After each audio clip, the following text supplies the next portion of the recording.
దేశంలో అన్ని చేంజ్ అయ్యాయి, మీ నగలు కూడా చేంజ్ చేయండి. మీ పాత నగకు గ్రాముకి 150 రూపాయలు ఎక్స్ట్రా పొంది కొత్త నగలు తీసుకోండి.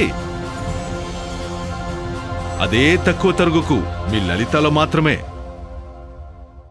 స్వాతంత్ర సమరయోధుడు మన్యం వీరుడు అల్లూరి సీతారామరాజు జయంతి సందర్భంగా అనకాపల్లి నక్కపల్లి ఎంపీడీఓ కార్యాలయం వద్ద అల్లూరి విగ్రహానికి హోంమంత్రి అనిత పూలమాలలు వేసి నివాళులు అర్పించారు. అనంతరం మండల ప్రజాపరిషత్ కార్యాలయ ప్రాంగణంలో మొక్కలు నాటారు. దేశ స్వాతంత్ర్యం కోసం పోరాడిన యోధుడు మన్యం వీరుడు అల్లూరి సీతారామరాజు అని అన్నారు. ప్రజల హక్కుల కోసం పోరాడి 27 ఏళ్ల చిన్న వయసులోనే ప్రాణత్యాగం చేసిన విప్లవ జ్యోతి మన్యం వీరుడు అని కొనియాడారు. అల్లూరి దేశభక్తి, ధైర్యం యువతరానికి ఆదర్శమన్నారు.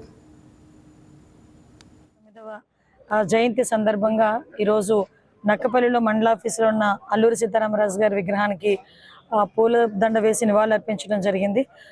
అల్లూరి సీతారామరాజు గారు అనేసరికి ఒక మన్యం వీరుడు, ఒక ధైర్యానికి, అదేవిధంగా ఒక సాహసానికి కూడా ప్రతీకగా నిలిచి ప్రతి ఒక్కరి గుండెల్లోనే కూడా చిరస్థాయిగా నిలిచిపోయే ఒక పోరాట యోధుడు మనకు గుర్తొస్తారు.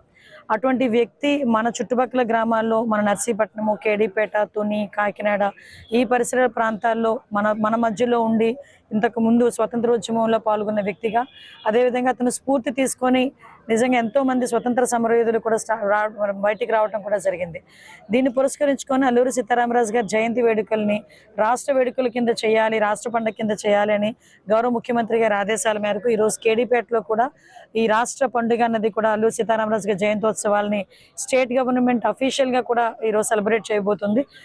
యాక్చువల్ గా ఈ అల్లూరి సీతారామరాజు గారు జయంతిని రాష్ట్ర పండుగగా చేయడానికి కానీ ఒక స్టేట్ ఫెస్టివల్ చేసింది కూడా మన ఎన్డీఏ కూటమి గవర్నమెంట్, ముఖ్యంగా మన మన సీఎం చంద్రబాబు నాయుడు గారు. ఈరోజు అల్లూరి సీతారామరాజు గారి స్ఫూర్తి చాలా మంది యువకుల్లోని ఈరోజు ఒక స్ఫూర్తిదాయకంగా ఉండే పరిస్థితి కనిపిస్తూ ఉంది. ఎందుకంటే ఆయన చేసిన పోరాటం కానీ, ఆయన చేసిన త్యాగం కానీ, ఈ తెలుగు జాతి ఉన్నంత వరకు అల్లూరి సీతారామరాజు గారి త్యాగం ప్రతి ఒక్కరి గుండెల్లోనే ఉంటుంది. మరొకసారి అల్లూరి సీతారామరాజు గారి జయంతి సందర్భంగా ఆయనకు నివాళులు అర్పిస్తూ సెలవు తీసుకుంటున్నాం. జై హింద్.